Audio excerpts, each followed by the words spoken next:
How much hot water is the Chancellor really in with this, do we think? I mean, I don't think if it was this alone, it would just be hot water. What the Chancellor is finding is like the proverbial frog. He's been in a pan of water that's been slowly heating over a long time. Rishi Sunak's fatal flaw, and it's the only one you're really not allowed in politics, is he's been incredibly naive.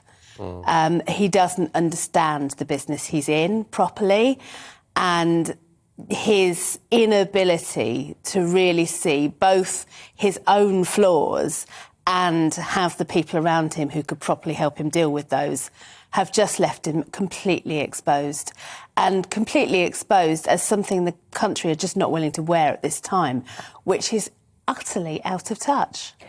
6 weeks ago, we maybe would have, in the midst of Partygate, be having a conversation to say Sunak looks like the next potential Prime Minister. Things have changed quite dramatically. He's asked for an investigation, though, so do you think that he can claw this back?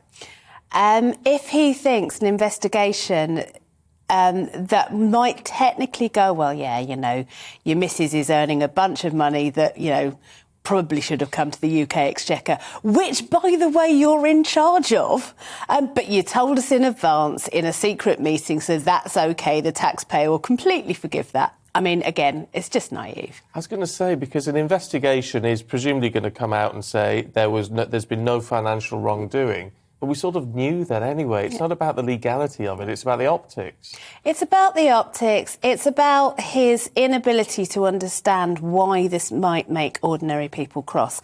And that, again, is where I think Rishi Sunak is really leaning into the Tories' biggest political problem. It's the same thing that happened when Dominic Cummings broke the COVID rules. It's that one rule for them, one rule for the rest of us optic that Sunak is now finding himself fatally damaged by.